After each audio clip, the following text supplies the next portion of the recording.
Warangal bus station పనులు మందకొడిగా సాగుతున్నాయి. Model bus స్టేషన్గా మార్చేందుకు 5 ఏళ్ల క్రితం శంకుస్థాపన చేశారు. అప్పటి నుంచి నిర్మాణ పనులు మాత్రం అరాకొరగానే జరుగుతున్నాయి. నిధుల కొరత, అధికారులు, కాంట్రాక్టర్ల అలసత్వమో తెలియదు కానీ పనులు ఆశించిన స్థాయిలో జరగడం లేదనే విమర్శలు వినిపిస్తున్నాయి. అసలు అక్కడ పరిస్థితి ఎలా ఉంది, పనులు ఎంతవరకు వచ్చాయో మా ప్రతినిధి శ్రీధర్ వివరిస్తారు. ఏళ్ల చరిత్ర కలిగిన వరంగల్ బస్ స్టేషన్ భూగర్భంలో కలిసిపోయింది. అయితే అభివృద్ధి పనుల్లో భాగంగా ఏళ్ల చరిత్ర కలిగినటువంటి బస్ స్టేషన్ నిర్మాణ పనులు అయితే మందకొడిగా కొనసాగుతున్నాయి. ప్రస్తుతం వరంగల్ జిల్లాకే తనిమానికంగా నిలిచినటువంటి ఆర్టీసీ బస్ స్టాండ్ అయితే ఏళ్ల చరిత్ర ఉన్నదనేది మాత్రం గత చరిత్రలో చెప్పుకోవచ్చు. అయితే ఇందుకు సంబంధించినటువంటి అంశంలో ప్రధానంగా మోడల్ సంబంధించినటువంటి బస్ స్టేషన్ను నిర్మించాలంటూ గత ప్రభుత్వం బీఆర్ఎస్ ప్రభుత్వం తలపెట్టింది. అందులో భాగంగానే అప్పటి మంత్రి పురపాలక శాఖ మంత్రి కేటీఆర్ దీనికి శంకుస్థాపన చేసినటువంటి సందర్భాలు ఉన్నాయి. అప్పటి ఎమ్మెల్యే నన్నపనేని నరేందర్ ఆధ్వర్యంలో ఇక్కడ పనులు అయితే ప్రారంభమైంది. అయితే అప్పటి నుంచి ఇక్కడ ఉన్నటువంటి బస్టాండ్ నిర్మాణ పనులు అయితే పూర్తిగా నీలి మేఘాలు అలుముకున్నాయనేది మాత్రం స్పష్టం అర్థమవుతుంది. అయితే తాజాగా ఈ కాంగ్రెస్ ప్రభుత్వం అధికారంలోకి వచ్చిన తర్వాత ఈ మాసం నుంచి అంటే ఈ సంవత్సరం నుంచే పనులు శరవేగంగా ప్రారంభమైతే ఇంతలోనే వానదేవుడు అడ్డంకి పరిచే అవకాశం కనబడుతుంది. ప్రధానంగా మనం చూడొచ్చు,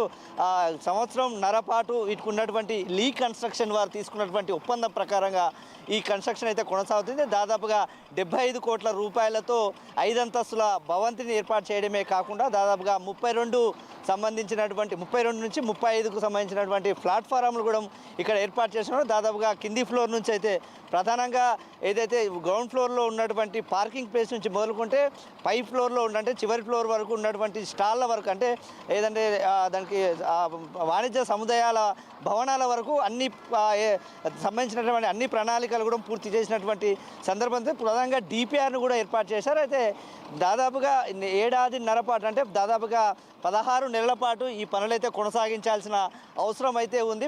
ఒప్పందం ప్రకారం అయితే లీ కన్స్ట్రక్షన్ వాళ్ళు అయితే దీని పనులను అయితే ప్రారంభించారు. అయితే ఇప్పుడున్నటువంటి పరిస్థితి చూసుకుంటే ప్రధానంగా ఇక్కడ ఉన్నటువంటి వర్షం అడ్డంకి తగిలే అవకాశం అయితే కనబడుతుంది.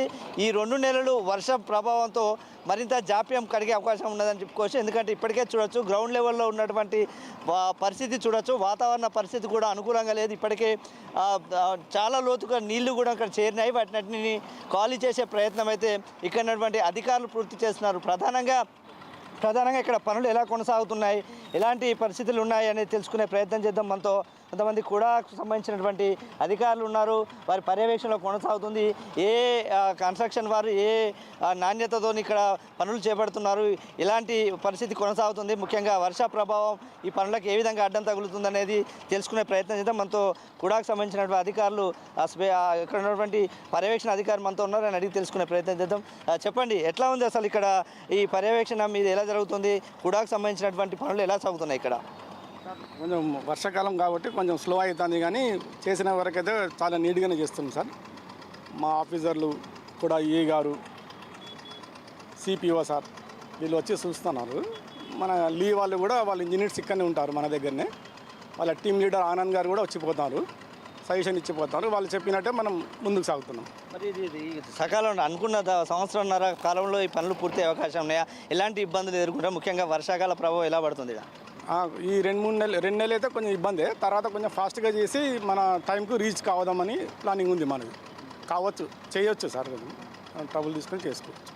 చూడొచ్చు, ఇప్పటికైనా కానీ వర్ష ప్రభావంతో ప్రాబ్లం ఉందని చెప్పేసి ఇక్కడ ఉన్నటువంటి ఏదైతే లీ కన్స్ట్రక్షన్ సంబంధించినటువంటి నిర్వాహకులు చెప్తున్నట్టుగా అధికారుల దృష్టికి వచ్చిందని వారు కూడా చెప్తున్నారు. అదే ప్రకారంగా ఇప్పుడే సపరేట్గా ఒక ట్రాక్టర్ పెట్టి మోటార్లను పెట్టి ఇక్కడ ఉన్నటువంటి వాటర్ను కూడా బయటికి పంపించే ప్రయత్నం అయితే చేస్తున్నారు. అయినప్పటికీ కూడా ఫస్ట్ గ్రౌండ్ ఫ్లోర్కు సంబంధించినటువంటి అంశంలో ప్రణాళిక ప్రకారంగా అయితే ఒక స్ట్రక్చర్ అయితే ఏర్పాటు చేశారు. దానికి సంబంధించిన విషయంలో తదుపరి పిల్లర్లు లేపడమే తదుపరి కార్యాచరణ ఉంది. అయితే పిల్లర్లు లేపే సమయంలో మాత్రం వర్షాకాల ప్రభావం అయితే తీవ్ర అంతరాయం కలిగిస్తుందనేది ఒక ప్రధాన అంశంగా కూడా కనబడుతుంది.